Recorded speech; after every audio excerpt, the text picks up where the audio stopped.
Hello friends, मेरा नाम भरत कुमार नेमा है। राउस एकेडमी के यूट्यूब प्लेटफॉर्म पर एक बार पुनः आपका स्वागत है। और हम बात कर रहे हैं MPPSC है ना के लिए, है ना, राउस एकेडमी के द्वारा शुरू किए गए, है ना, शॉर्ट सीरीज के बारे में। यह एग्जाम में पक्का आएगा। तो इस वीडियो के अंतर्गत आज हम बात करने वाले हैं एक महत्वपूर्ण टॉपिक के बारे में, जिसमें ध्यान रखिएगा मध्य प्रदेश के संगीतकारों से प्रश्न पूछा ही जाता है। तो आइए हम स्टार्ट करते हैं। आज के हमारे सबसे पहले संगीतकार हैं तानसेन। तो तानसेन का जन्म कहाँ पर हुआ है? बेहट, ग्वालियर में हुआ है। और इनकी जो शैली है ना, मुख्य रूप से क्या है? ध्रुपद गायन शैली से ये संबंधित है ना। हमें ना कम शब्दों में याद रखने की कोशिश करना है, उसी के हिसाब से ये स्लाइड बनाई गई है। तो ध्यान रखिएगा, जन्म में पूछा जाता है, बेहट ग्वालियर में हुआ है ना, और ध्रुपद गायन के लिए फेमस रहे हैं। अब यदि हम बात करें तो इनका मूल नाम क्या था? राम तनु पांडे, और तन्ना मिश्र भी है ना, ये नाम भी मिलता है। तो दोनों नाम आपको याद रखने हैं। दूसरी बात है, ग्रंथ कौन से लिखे हैं? तो दो महत्वपूर्ण ग्रंथों की इनके द्वारा रचना की गई है, एक संगीत सार और एक है इनका ग्रंथ रागमाला। तो संगीत सार और रागमाला ग्रंथ की रचना इनके द्वारा की गई है। देन हम आगे बढ़ते हैं। तो आविष्कार किसका किया है ना? तो इन्होंने कई सारी रागों का आविष्कार किया है ना। दरबारी राग, तोड़ी, मियाँ की मल्हार, मियाँ की सारंग, है ना। तो इन रागों का, नवीन रागों का आविष्कार इनके द्वारा किया गया है। ठीक है, ध्यान रखिएगा। राग दीपक, है ना, तो राग दीपक गाने में भी, है ना, ये बड़े महारथी थे, है ना। तो ये भी पूछा जाता है राग दीपक, है ना, के आविष्कारक कौन है या सिद्धहस्त कौन थे? वो थे तानसेन। अब ध्यान रखिएगा, यहाँ से प्रश्न पूछा जाता है कि भाई किन किन, है ना, शासकों के दरबार में रहे हैं। तो एक रहे ये सूरी वंश के शासक थे, है ना, मोहम्मद शाह आदिल, है ना, इनके दरबार में भी रहे हैं, है ना। इसके बाद रीवा के राजा रामचंद्र के दरबार में भी रहे हैं। बाद में रामचंद्र के दरबार में अकबर, है ना, जलाल खां खुर्ची को बेचता है ना। और फिर वहां से रामचंद्र के दरबार से तानसेन कहां पर आ जाते हैं? है ना, मुगल शासक अकबर के समय दरबार में आ जाते हैं। तो याद रखना है आपको अकबर। तो ये तीन राजाओं के नाम, तो मोहम्मद शाह आदिल, रामचंद्र और अकबर, ये तीन राजाओं के दरबार में रहे हैं कौन? तानसेन। ठीक है, ध्यान रखिएगा। तानसेन से संबंधित कुछ प्रश्न और पूछे जाते हैं, है ना। मध्य प्रदेश शासन द्वारा तानसेन समारोह, मध्य प्रदेश शासन के द्वारा तानसेन के नाम पर पुरस्कार दिया जाता है। तो आपको पुरस्कार भी याद रखना है ना। तो पुरस्कार कब से प्रारंभ हुआ है? ये पूछा जाएगा 1980 से, है ना। तो वैसे शिखर सम्मान, तानसेन पुरस्कार और कालिदास पुरस्कार, ये तीन पुरस्कार 1980 से प्रारंभ हुए हैं, है ना। ये आपको याद रखना है। आगे बात करते हैं, हमारे दूसरे संगीतकार हैं उस्ताद अलाउद्दीन खां, है ना। उस्ताद अलाउद्दीन खां, ध्यान रखिएगा, इनका जन्म त्रिपुरा रियासत बांग्लादेश में हुआ है ना, प्राचीन समय में। तो वर्तमान में का जो जन्म स्थान है इनका, वो बांग्लादेश माना जाएगा, है ना। सबसे महत्वपूर्ण एग्जाम में पूछा जा सकता है, किस वाद्य यंत्र को बजाने के लिए प्रसिद्ध है? तो शरोद वाद्य यंत्र को बजाने के लिए प्रसिद्ध रहे हैं। आगे बात करें तो कई सारी उपाधियां इन्हें प्राप्त हैं। इन्हें भारत गौरव भी कहा जाता है, आफ्ताब हिंद कहा जाता है, संगीताचार्य कहा जाता है और संगीत नायक। तो ये बड़ी महान उपाधियां इन्हें दी गई हैं अलाउद्दीन खां को।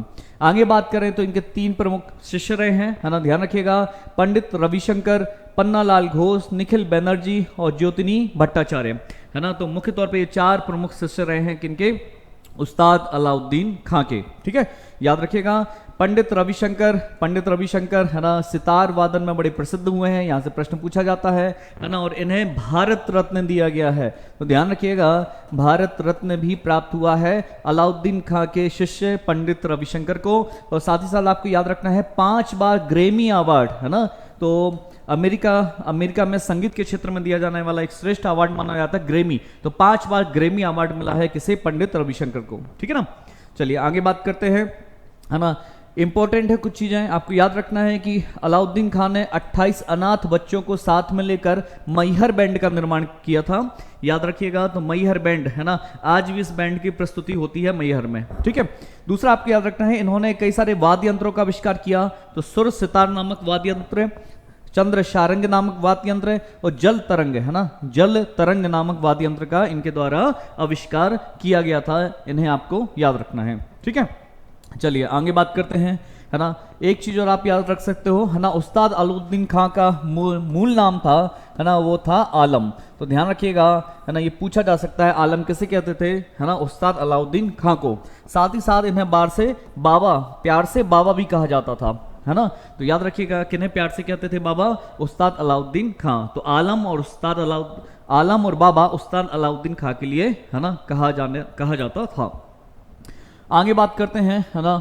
हमारे अगले संगीतकार जो है उनका नाम क्या है, हाफिज अली खां। तो इनका जन्म स्थान है, संबंध कहाँ से रहा है, ग्वालियर से रहा है, और किस वाद्य यंत्र को बजाने के लिए प्रसिद्ध हैं, सरोद को बजाने के लिए प्रसिद्ध रहे हैं, है ना। याद रखिएगा माधवराव सिंधिया के दरबार में भी ये रहे हैं। तो ये पूछा जाता है ना कि माधवराव सिंधिया के दरबार में कौन सा संगीतकार रहा है, तो आप याद रखिएगा हाफिज अली खां। आगे बात करते हैं, राजा भैया पूछ वाले महत्वपूर्ण है ना, ग्वालियर से संबंधित रहे हैं और सरोद वादन के लिए ये प्रसिद्ध थे। ठीक है, अब यदि हम बात करें तो इनका पूरा नाम क्या था, तो बालकृष्ण आनंदराव आष्टेकर इनका पूरा नाम था।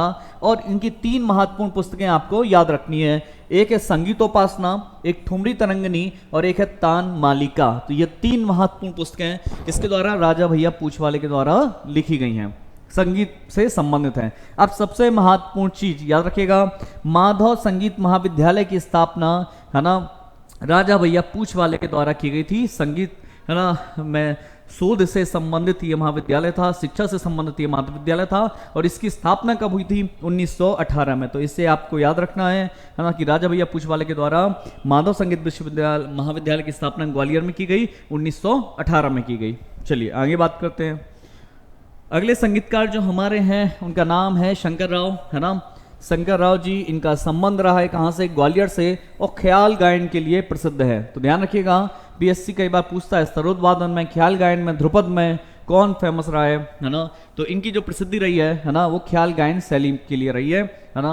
और ग्वालियर में ये प्रसिद्ध रहे हैं। तो इनका जो कार्य क्षेत्र रहा है मुख्य तौर पे वो क्या रहा है, ग्वालियर। बस इतना ही आपको याद रखना है।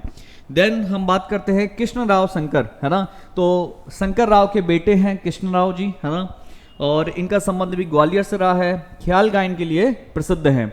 अब इन्होंने कई सारी पुस्तकें लिखी हैं, जिसमें संगीत सरगम शार सबसे महत्वपूर्ण पुस्तक मानी जाती है, दूसरा है तबला वादन शिक्षा, और तीसरा है सितार जल, है ना। तो ये 3 पुस्तकों की रचना किसके द्वारा की गई है ना, कृष्ण राव शंकर के द्वारा की गई है। ठीक, यहाँ पे याद रखना है ना, गंधर्व महाविद्यालय की स्थापना हुई है ना। तो गंधर्व महाविद्यालय, एक माधव संगीत विद्यालय की हमने बात करी, और इनके द्वारा गंधर्व महाविद्यालय की स्थापना ग्वालियर में की गई है। ठीक है, तो राजा भैया पूछ वाले के द्वारा पूछा जाए, है ना, तो माधव संगीत विद्यालय, और गंधर्व महाविद्यालय के बारे में पूछा जाए, है ना, तो कृष्ण राव शंकर। ठीक है, चलिए आगे बात करते हैं। एक और महान, है ना, संगीतकार के बारे में हम बात करते हैं, कुमार गंधर्व। सबसे महत्वपूर्ण है, इन्हें शिवपुत्र भी कहा गया है ना। तो शिवपुत्र के नाम से जाने जाते हैं। बेलगांव कर्नाटक में इनका जन्म हुआ था, और बाद में फिर ये यहाँ पर देवास आ जाते हैं। तो मध्य प्रदेश में इनका जो कार्य क्षेत्र था, है ना, वो क्या था, देवास था। तो याद रखिएगा, देवास जिले का नाम याद रखना है ना। ख्याल गायन के लिए ये प्रसिद्ध रहे हैं। अब इन्होंने कई सारे कार्य किए हैं, कई सारी रागों का आविष्कार किया है ना, पुस्तक लिखी है। तो सबसे पहले हम बात कर रहे हैं, इनकी पुस्तक का नाम क्या है, अनुराग विलास, है ना। तो अनुराग विलास, है ना, कुमार गंधर्व की महत्वपूर्ण पुस्तक मानी जाती है। एग्जाम में ये पूछी जा सकती है, महत्वपूर्ण याद रखिएगा। साथ ही साथ उन्होंने कई सारी रागों का आविष्कार भी किया है ना, जैसे अहि मोहिनी, मालवती सहेली, निंदयारी, भावबल भैरव, लगन गंधार, तोड़ी। तो ये महत्वपूर्ण रागें हैं जिनका आविष्कार किसके द्वारा किया गया, है ना, कुमार गंधर्व के द्वारा किया गया है। आगे बात करें तो इन्हें संगीत जगत का कबीर भी कहा जाता है, बड़े महत्वपूर्ण है इसलिए, है ना, कबीर से इनकी तुलना की जा रही है। कुछ चीजें और आप याद रखिएगा, ध्यान रखिएगा, इनका त्रिवेणी गायन बड़ा प्रसिद्ध है ना। तो त्रिवेणी गायन, त्रिवेणी का मतलब होता है 3, मतलब कौन कौन 3, कबीर, सूरदास जी और मीराबाई, है ना, मीराबाई। तो ध्यान रखिएगा, त्रिवेणी गायन के लिए कौन सा संगीतकार जाना जाता है, तो कुमार गंधर्व। त्रिवेणी में कौन कौन आते हैं, तो कबीरदास जी, सूरदास जी और मीराबाई आते हैं। इसे आपको याद रखना है। साथ ही साथ आपको एक और चीज याद रखना है, इनके द्वारा गांधी राग, इनका एक राग है गांधी राग, ये सबसे ज्यादा प्रचलित रहा है ना। तो गांधी राग, है ना, स्वतंत्रता के समय गांधी राग, है ना, जो हर व्यक्ति के, है ना, बिल्कुल सामने था, है ना, महत्वपूर्ण था। तो याद रखिएगा, कुमार गंधर्व के द्वारा गांधी राग की रचना की गई थी। ठीक है, चलिए आगे बात करते हैं। पंडित कार्तिक राम, है ना, बिलासपुर छत्तीसगढ़ से संबंधित थे, है ना। बिलासपुर छत्तीसगढ़ में इनका जन्म हुआ था, है ना। मुख्यतः जिनकी जो विधा है वो नृत्य है ना। आगे बात करें, इन्हें नृत्य सम्राट की उपाधि दी गई है, बड़ा महत्वपूर्ण है। नृत्य सम्राट किसे कहा जाता है ना, पंडित कार्तिक राम को कहा गया है। अब दो चीजें और याद रखिएगा, गम्मत, गम्मत की श्रेष्ठ कलाकार रहे हैं, और दूसरा गजपन्न नृत्य और बताशा नृत्य के लिए फेमस थे, है ना। तो कई बार ऐसा भी कहा जाता था कि जब मंच होता था वहाँ पर गुलाब की पंखुड़ियाँ बिछा दी जाती थी और नृत्य करते करते, है ना, इस शैली में नृत्य किया जाता था कि जब नृत्य खत्म होता था तो वहाँ पर हाथी का चित्र बन जाता था, है ना। तो इसलिए गजपन्न नृत्य के श्रेष्ठ कलाकार हैं, है ना। बताशा नृत्य, है ना, तो शक्कर के बतासा फैला दिए जाते थे मंच पर और उस पर नृत्य करते थे तो बतासा टूटते नहीं थे, है ना। तो यहाँ से बताशा नृत्य, तो उनके नाम से ही फेमस हो गया। गजपन्न नृत्य, बताशा नृत्य के लिए कौन फेमस है? पंडित कार्तिक राम, ठीक है। इनका संबंध कहाँ से है ना? बिलासपुर छत्तीसगढ़ से है, पर मध्य प्रदेश के लिए वे फेमस है, ठीक। चलिए आगे बात करें, है ना, राजा चक्रधर बड़े महत्वपूर्ण हैं, है ना। इनका संबंध भी छत्तीसगढ़ से है अभी, है ना। तो राजा चक्रधर की बात करते हैं, रायगढ़, है ना, छत्तीसगढ़ रियासत के राजा हैं, और इनकी जो प्रसिद्धि है वो कथक नृत्य में है। ध्यान रखिएगा, कथक के श्रेष्ठ कलाकार माने गए हैं, है ना। कथक सम्राट की उपाधि से भी सम्मानित हुए हैं, ठीक है। अब यदि हम बात करें इनसे संबंधित कौन से प्रश्न पूछे जा सकते हैं, है ना, तो सबसे पहले याद रखना है चक्रधर फेलोशिप, है ना, किस क्षेत्र में दी जाती है ना, लोक कला के लिए चक्रधर फेलोशिप मध्य प्रदेश में दी जाती है। अब यदि इनकी रचनाओं की बात करें तो नर्तन सर्वस्व, ताल बल पुष्पाकर, ताल तोय निधि, बहुत ही महत्वपूर्ण पुस्तकें, बहुत बड़ी बड़ी पुस्तकें हैं। सूक्ष्म तरीके से, है ना, इसमें संगीत का विवरण प्रस्तुत किया गया है। तो नर्तन सर्वस्व, ताल बल पुष्पाकर, ताल तोय निधि, राग रत्न, मंजूषा, ये महत्वपूर्ण है आपकी, याद रखिएगा। अलकापुरी, माया चक्र, बैरागड़िया राजकुमार, है ना। तो ये सभी पुस्तकें किसकी हैं? राजा चक्रधर से संबंधित हैं, एग्जाम में पूछी जा सकती हैं, महत्वपूर्ण है, याद रखिएगा, ठीक। महत्वपूर्ण चीजों को कुछ देखें तो चक्रधर नृत्य केंद्र हमारे भोपाल में है ना, पूछा जा सकता है, ठीक है।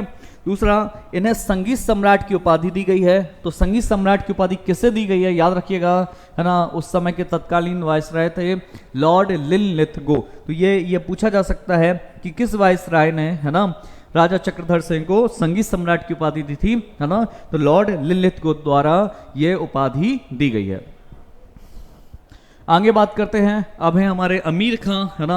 अमीर खां का संबंध जो रहा है वो इंदौर से था, ख्याल गायन से ये संबंधित थे, ध्यान रखिएगा। तो शास्त्रीय संगीत के क्षेत्र में ये प्रसिद्ध रहे हैं, कई सारी फिल्मों में इन्होंने संगीत भी दिया है ना। बेजू बाबरा, झनक झनक पायल बाजे, गूंज उठी सहनाई, है ना, ऐसे पिक्चरों में इनके द्वारा संगीत दिया गया था, ठीक है ना। तो बड़े महत्वपूर्ण है। अमीर खां समारोह, है ना, इंदौर में ही आयोजित होता है इनके नाम पर, ठीक है। इसके बाद अमजद अली खां के बारे में बात करें तो इनका संबंध भी कहां से था? ग्वालियर से था। सरोद वादन में ये प्रसिद्ध रहे हैं। ये दो चीजें अभी आप याद रखिए बस, है ना, इतना ही एमपीपीएससी पूछा जाएगा। देन अली अकबर खां, है ना, अली अकबर खां का संबंध सतना से था, ख्याल गायन में ये प्रसिद्ध थे। और इसके बाद है गोविंद राव बुरहानपुरकर, है ना, तो इनका संबंध इंदौर से है और मृदंग वादन में ये प्रसिद्ध रहे हैं, ठीक है। तो ये मध्य प्रदेश के, है ना, बड़े महत्वपूर्ण संगीतकार थे। साथ ही साथ आपको कुछ और याद रख सकते हैं, जैसे असगरी बाई। तो असगरी बाई याद रखिएगा, असगरी इन पूछा जा सकता है, असगरी बाई हैं। असगरी बाई का संबंध कहाँ से था? छतरपुर से है ना, छतरपुर से। और ध्रुपद गायन में ये बड़ी प्रसिद्ध रही हैं, ध्रुपद गायन शैली में इनका नाम है। तो छतरपुर पूछा जा सकता है, इनकी शैली क्या रही है? ध्रुपद शैली रही है, याद रखिएगा। देन लता मंगेशकर की बात करें, लता मंगेशकर, है ना, मंगेशकर जी की बात करें तो ध्यान रखिएगा, इनका जन्म कहाँ पर हुआ था? इंदौर में हुआ था। ये एग्जाम में पूछा जा सकता है, इंदौर में हुआ था। और ये पार्श्व गायिका रही हैं ना, पार्श्व गायिका, ठीक है, पार्श्व गायिका रही हैं। यहाँ से एक और प्रश्न पूछा जा सकता है, लता मंगेशकर को ध्यान रखिएगा 2001 में, तो 2001 में भारत रत्न से सम्मानित किया जा चुका है। तो भारत रत्न से सम्मानित होने वाली, है ना, गायिका कौन है? लता मंगेशकर, जिनका जन्म कहाँ पर हुआ था? इंदौर में हुआ था।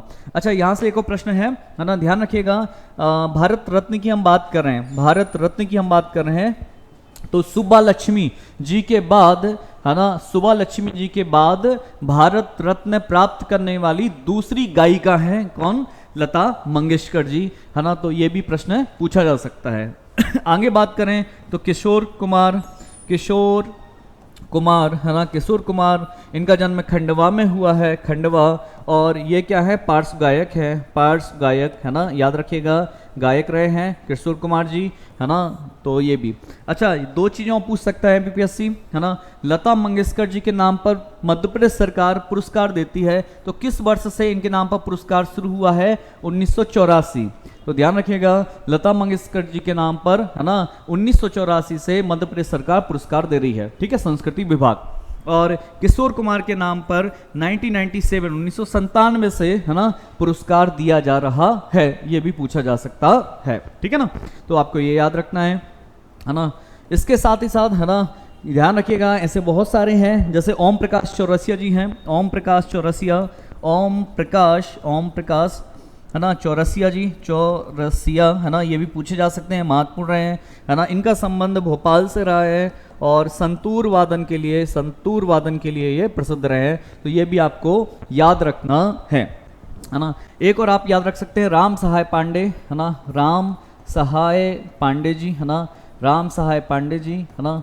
इनका संबंध जो है ना, वो सागर जिले से है, सागर जिले। और ये राई नृत्य के श्रेष्ठ कलाकार हैं, है ना। राई आप जानते हो मध्य प्रदेश का राजकीय नृत्य है, ठीक है ना। ये अब आपको एक और चीज याद रखता है यहाँ से, है ना, ध्यान रखिएगा, है ना, राई नृत्य के श्रेष्ठ कलाकार हैं और इन्हें पद्मश्री से सम्मानित किया गया है। तो किस वर्ष सम्मानित किया गया, ये पीएससी पूछ सकती है, तो ध्यान रखिएगा, है ना, श्री राम सहाय पांडे जी को वर्ष 2022 में पद्मश्री सम्मान से सम्मानित किया गया है ना। ये महत्वपूर्ण प्रश्न है, ये मध्य प्रदेश के प्रमुख संगीतकार हैं, है ना, जिनसे संबंधित प्रश्न पूछे जा सकते हैं। तो इस वीडियो लेक्चर में इतना ही। ऐसे ही अन्य महत्वपूर्ण वीडियो देखने के लिए आप हमारे राउस एकेडमी के यूट्यूब चैनल को सब्सक्राइब करें, लाइक करें, शेयर करें। आप सभी का बहुत बहुत धन्यवाद।